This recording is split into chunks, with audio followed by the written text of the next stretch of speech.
Hello, everyone. Welcome to another Countdown to Launch. I am your host, Roberto. I kind of want to get some music on that countdown. I'm like trying to like bopping around in my mind a little bit, but I'm looking to getting some music so we can all enjoy some fresh music there. But I'm Roberto. I run Sheer Boredom Table Talk on YouTube. It's a small YouTube channel where I like to interview people, just like I'm going to be doing today. But today is not about me. Today is about, I asked them their names before this. Let's see if I can not butcher this. Vincent and Ilona Mossing. How would I do? Did well. Yeah, great. Yes. Awesome. And we're going to talk about their game, King's Trial. So, tell us more about yourself and your game. Ladies first. Ladies first. Okay. Hi, I'm Ilona. I'm 42 years old, and this is my husband, Vincent. I think we should tell, we started 2 years ago developing our game. At least he started, and I joined later. And now here we are. So I'm Vincent. I'm one part of the duo called Loving Hyena Games.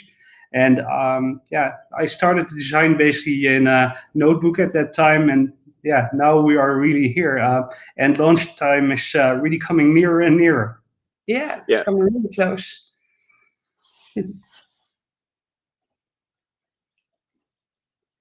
Are you still there? Oh no. Oh yeah, there you are. I'm back. All right. You're back. Cool. Yay. Okay. Who was a board gamer first? Was it Vincent or Ilona, or was it who got who into board games? Ooh, I think it's more like she got me back into board games, because I come from a family where only my mother loved board games. Now, loved is a big word for her, but she liked them. And basically, my father and brother weren't so keen on them. So I had no one to play unless friends. And then I met Ilona at a certain point, and we really started gaming again because she loved it. Yeah. I played games since I was a little girl with my mother and my grandmother, even my brother, although those weren't always the nicest games. So lots of fun. I'm going to win right now.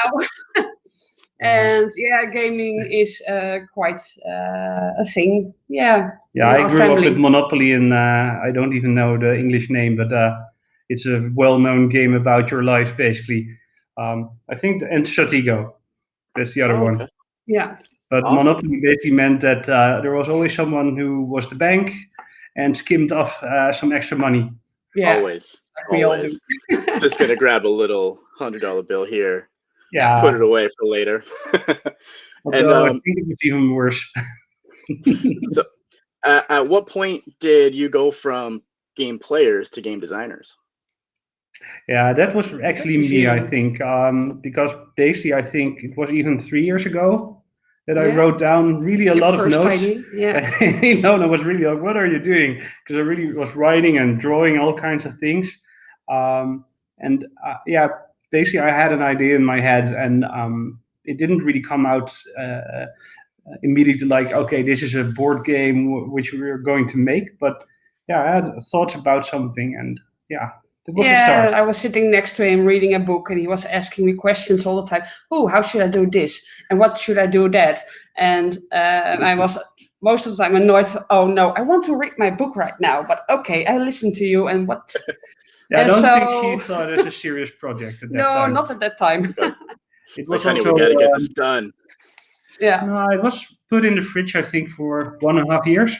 Yeah. So I wrote down really a lot of stuff, and then it, just stuck there, waiting for a moment to come out again. Okay.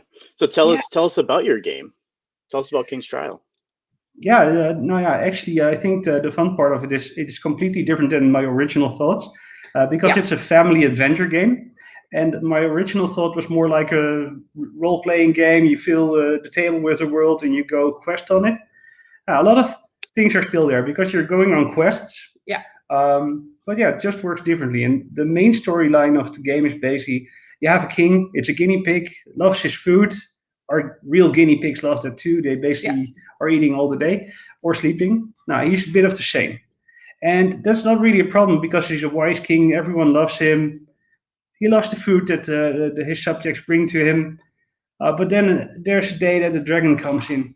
And he has another problem. Yeah. Yeah, that comes. Okay. But the dragon basically stops his food from coming in. So, hey, I don't want to be on an unwanted diet, that's not what I want. So he is clever, and he thinks of one thing, because he doesn't have an heir to the throne. So if he could combine the two problems, he would have an heir for his people, but also get rid of the dragon. Get rid of the dragon, yeah. The King's Trial. So basically one of those adventurers trying to become the next prince or princess of the realm. Yeah. Cool. And I took a poke around the page that you guys have, that you both have. So it almost looks like there's a little asymmetry with the players, because one note was like, either you play based on how they look, which I think is how I go about it, or their player power, and depending on what they do, you choose what they want. And I love the modular board too. You set up. How long does that take to set up, would you say? That's a funny thing. That depends really. If you play it the first time, people love to look at all the tiles, because there are all these tiny details on it, and they start, oh look, there's a fox, and oh look, there's a horse or a something heron. like that.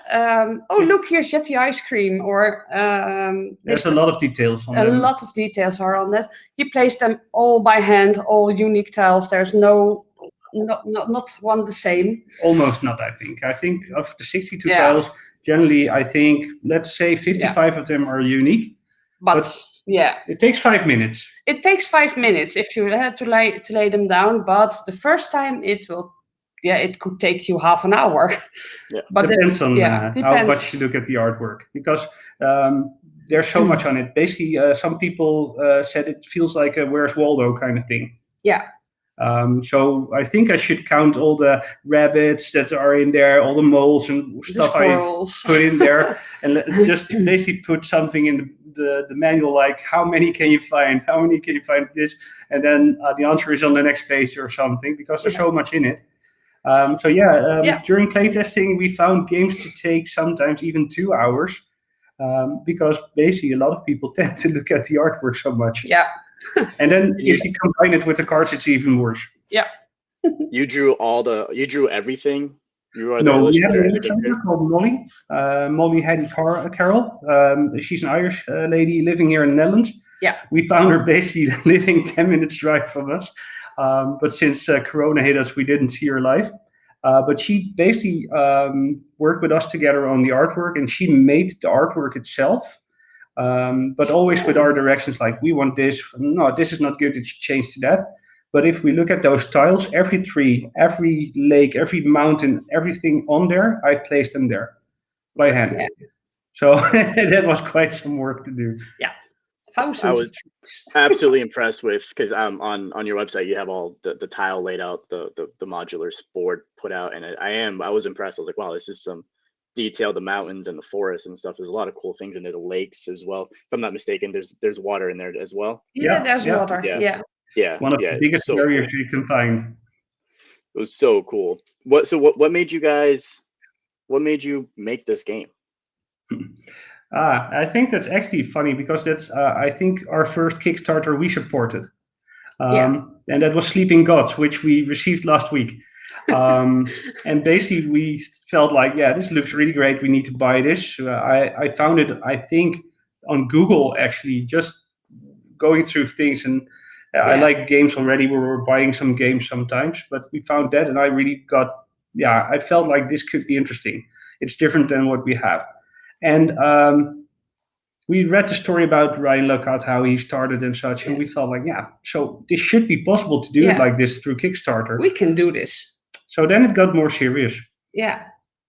So the idea in his head grow bigger and bigger and bigger, and at a certain point, we decided to, we can do this ourselves. So that's why we're now Laughing Hyena Games.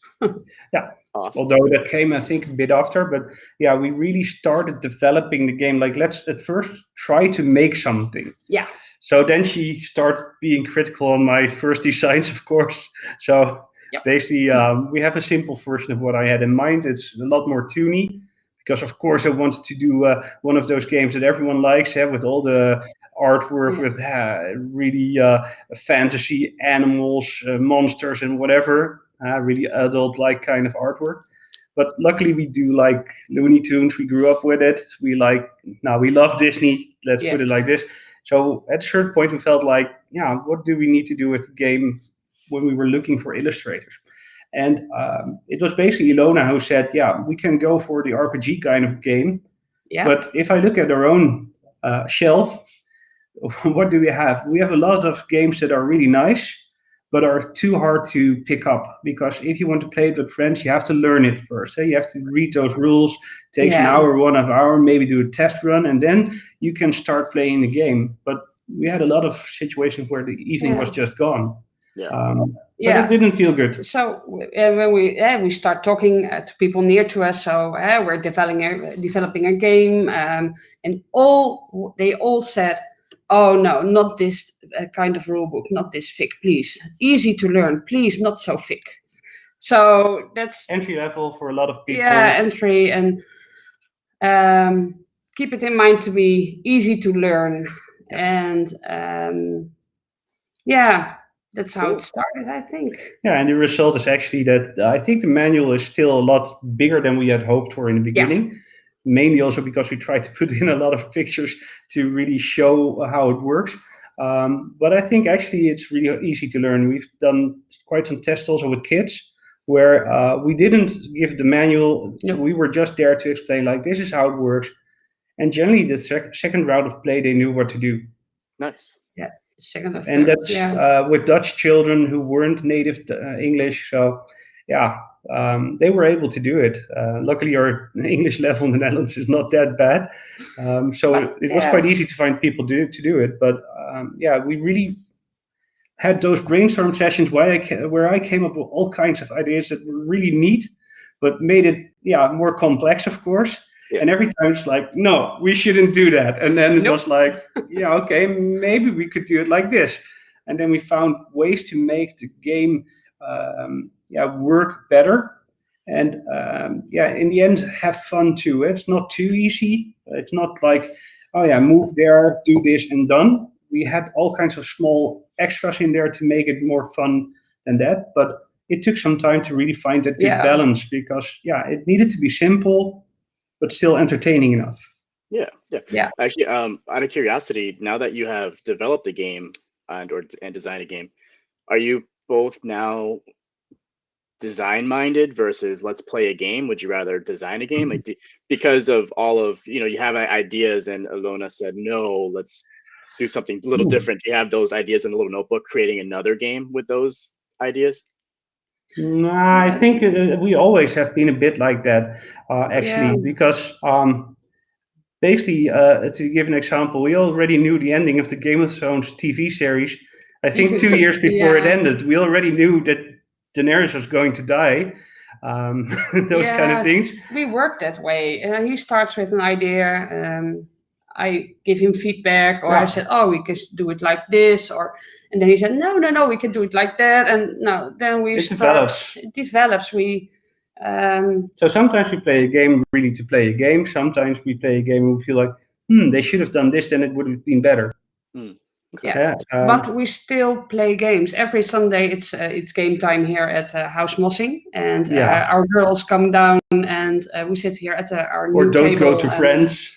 Then we start to play a game. But when you go to design this game in particular, was it the theme first, or was it a mechanic that you had in mind?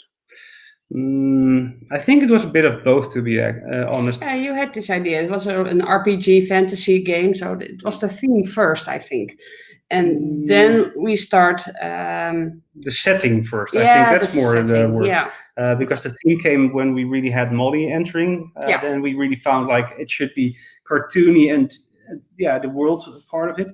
But I already had a picture of a tile that you could place on the table and build those tiles together to build that world. It was always a modular board, but the mechanics came along while developing Yeah, some were already there, some were shut down. Quite a lot, actually, I think. Yeah.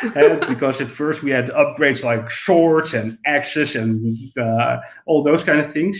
I think the biggest change actually was more like that we were thinking more in the way of how can you make a game that's also in a good price point, because it's really hard to get a game Oh that yeah, big. we had even a bigger land, more land task. Now we have 62, and we begin with 80. Yeah. So then you know how big we begin, and No, we're still dreaming. The expansion is in our head already, and a lot of things are on paper. So, and we already know it will be intermixable. So yeah, you can play them all. So if it really goes well, I think maybe at some time you need to play it on the floor instead of your table. But for now it works. But it's a big game. It's really a big game. But yeah, it needed to be a fantasy world where you could travel through. And actually, that was, I think, one of our most important challenges during the game development. You can have a world and travel, but if your goal is quite easy, you know where to go. I need to go from one end to the other end, and that's it. Then why do you need that world? Why should you travel through that world? So we really had to figure out a way to make it fun to travel through that world, to have a reason to do so. So that's where the quests came in, and also we have a news deck in the game, which every round tells something about where the dragon can be found, or where you basically shouldn't go. Yeah. Also a weather report. She loves the weather, so I thought, we need a weather report. So yeah, if you're unlucky, you can be in a mountain area, and then there's an avalanche, and you can't travel that turn. That's awesome. Yeah. Yeah, it's awesome, unless it happens twice in a row.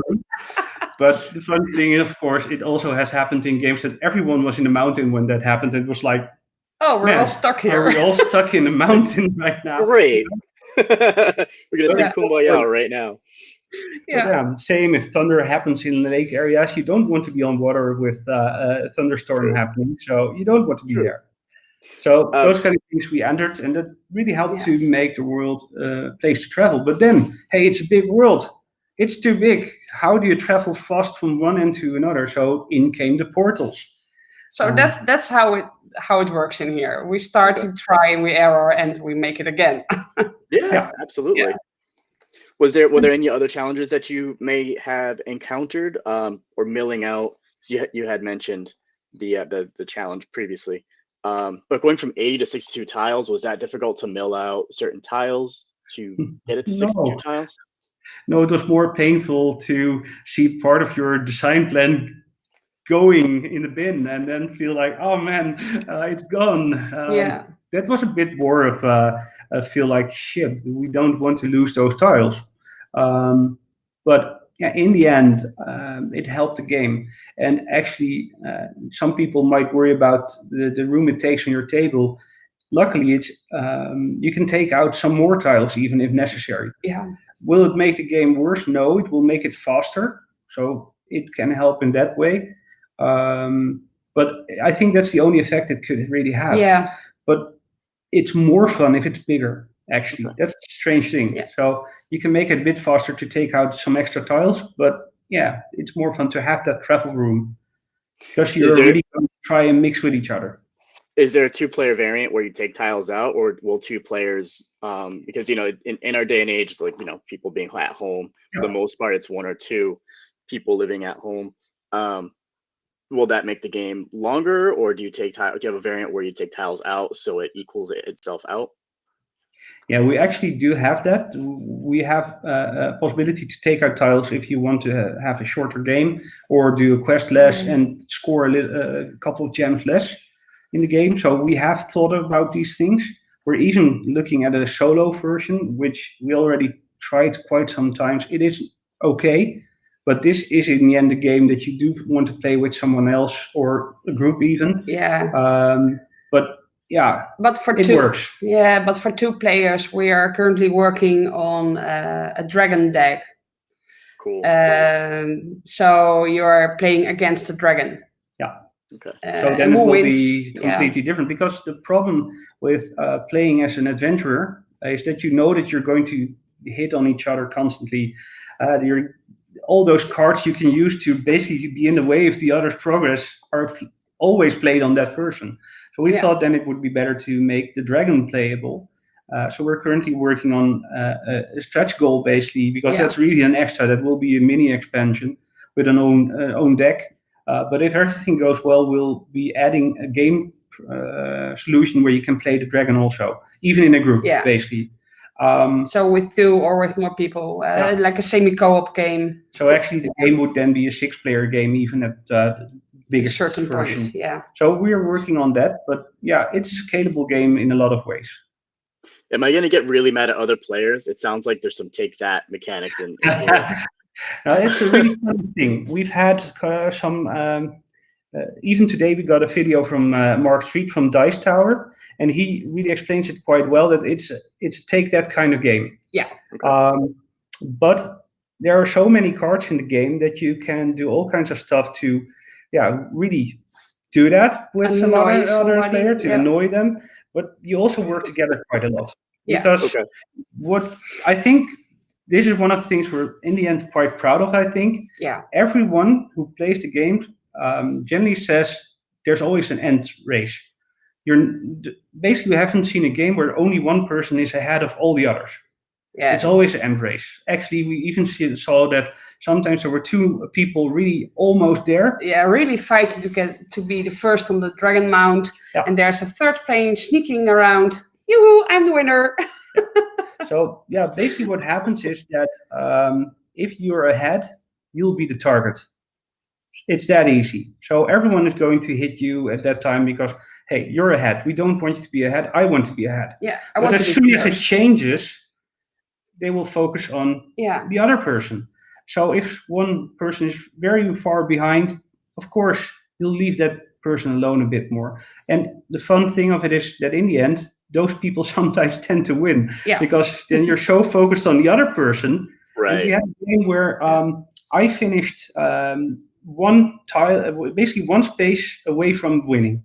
I had just one step extra to do to win. But I didn't finish. Then another player only needed 1 gem extra, but he could finish, but he just hadn't enough gems. And then in came Ilona with a lot of King's Favor cards. You can buy them in the game. And suddenly she was very far away, so we knew she would need 2 turns to get there. Like the other side of the realm. But she did it in 1 turn, and suddenly we were both like, huh? What happened here? Well then. All the play testers, even from the blind testers, like there's always an end race. It's somehow it's equals. And it also works with kids, for example, because kids sometimes have a harder time in losing, of course. And it's me again. I got the card again. You're always picking on me, that kind of stuff. But this game, if you play it with adults and kids, you can really focus a bit more on the adults, of course, teasing them a bit more and leave the kids a bit more alone. Help them even a little more if they need to. But no mercy. No mercy in this household. Too. And it's really fun too. But the fun thing is, I think, if you have a group that's really strategic, really hard players, then the game can tend to become a bit longer. Because you're really going to focus on how to place that person back at the right time. Oh, you're in a battle, but you are winning. I've got a good card just to stop you right now. And this is a good one where I can do it because you'll lose a level instead of just a gem. You can really time things perfectly if you want to. If you want to. But then, the game tends to be a bit longer than normal. How long was playtesting for you? In the duration of the game itself, or how many months have you been playing and testing? The second one. No, basically, I think we've been testing it for a year. And it has been a bit more struggle also with Corona, of course, in that period. But generally, we've been playing it so much that even our kids didn't want to play it anymore. So our 10-year-old felt like, she was 9 at that time even. She felt like, let's play Root again. Let's play something else now. So we've been testing it really a lot of times and tweaking it all the time. And now we're at a point where we feel the balance is good. But we've added quite some extra help cards in the design now to make the end race a bit more diverse, because that was the main feedback we got back. Like, it works, but the end race feels sometimes sometimes feels a bit long. So we've changed a couple of things there to give you less opportunity to really put someone back to the King City and put them away so far that you have to do several turns to get back to where you were. But then again, we have other things now. One of the fun things is, I think, our Napoleon in the game. It's a bird that's called Napoleon in the Netherlands. And of course, he likes to play with maps. So basically what happens is, if you're next to that dragon's tile almost finishing, someone can play that game and then suddenly they switch places with you and you're suddenly somewhere completely different on the map. Yeah. Those kind of things are in there. But the heavy effects are less available. The easier ones, like stealing a gem, those are a bit more in the deck. So it depends a bit on what happens. But if you play it really strategic, you can. Okay. Have you? Can you recall of an instance when it some cards triggered and you thought, wow, this is really imbalanced, and then you had to fix it? Oh yeah, With Ilona. I experienced it. We were play testing it with our daughters, and we did have a card in there that was called what was it called again? No, it was like a sign that says you're lost and you're moving back 5 spaces, or you need to skip a turn, like that.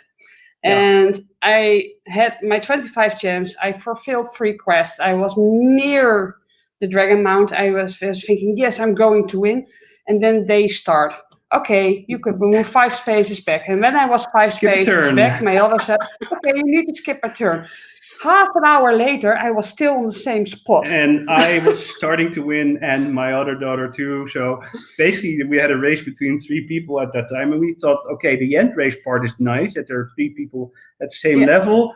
But luckily, this part never came to the testing groups outside of this home, because she was really... No, I think she couldn't talk for an hour or something. And that's really something she could do.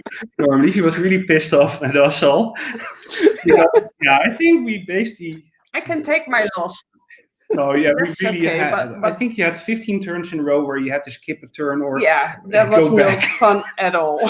So, in the end, we took all those things out of it, especially we minimized the skip a turn part. I think that was the only one we left in it at that time. And when we started testing with strangers, then we found skip a turn doesn't really work for adults, but also for kids. Like, because you're sitting still, you can't do anything. You can't do, So now we have a couple of instances where it still happens, because some people start to say, sometimes it can be nice to skip a turn. So that's where the avalanche come in. I think generally we have it enough now, but she really had a half an hour of only getting cards from us, because we were all far behind at that time. You're just stewing. Really unbalanced. At that time, it was so unbalanced. But what I said, luckily, that was never the version that other people played. So we took a lot of things out, and it really improved after that. But that was really, for us, it was fun. That's funny. So I have well, that's good. That's all that matters. It stays on the table maybe an hour or so afterwards, but after that, all is good. And we start to leave you like, okay, this was not what we needed to do. Oh man. So I have one more question for y'all before we break for the day, because it sounds like we're going to be doing this again once the next idea spurts up. And I'm looking forward to backing. But my next question is, when do you launch? Tomorrow. Tomorrow. So tomorrow afternoon in the Netherlands. Tomorrow is King's Day in the Netherlands. So we felt it actually happened by incident, because we were looking at what it would be a good day. We needed to postpone a bit because we wanted more time. Then we started to looking at those stats, like what's the best time to do this? So Tuesdays, of course. And basically said April is better than May or June or July. So we felt like, okay, it should be April. The last Tuesday of April, and it was the 27th. And then we're like, hey, that's King's Day. Yeah, we're celebrating the birthday of our king. So Awesome. Is that something you get out to your local area to say, hey, this game is called King's Trial and it's on this day, or can you do something like that for locally? I just said people. Maybe it wasn't the best decision because most Dutch people are celebrating. So I don't know if they're in the mood to buy a game at that time. But yeah, we'll see. It can help or it can hinder us a bit, just like in our game, the cards do. But yeah, right. It's, we felt it was good. King's Day and King's Trial. Yeah. Good. What's the price point for the game? Wow, I'm thinking now in dollars. I think it's $46. Okay. Yeah. If I have to change it, I have it in euros. So, but it's 46, I think, or 45. I could always do the conversion afterwards.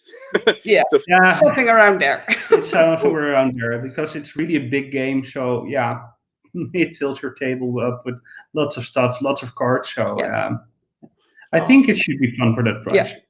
Good. And where can we find you online? Now, of course, Kickstarter. You can already start to follow us there to be first to know when it launches. Of course, we are on Facebook with Laughing Hyena Games, but also with the King's Trial group. We have our own website, laughinghyena.com, so you can go there also. Instagram is, I think, one of the places we're easily found also Laughing Hyena Games. So yeah, you should be able to find us almost everywhere. Yeah. Excellent. Well, thank you for spending some time with me for my afternoon. I'm actually not sure what time it is for you both. Early afternoon. It's 8:30. Okay. All right. Well, thank you for spending some time with me today and talking about your game. I'm really excited to back it. I'm definitely gonna be backing your game, so I'm pumped to play. Good to hear. Thank you. But until we do this again, happy gaming. Yeah. Thank you. Bye-bye. Have a great evening and afternoon.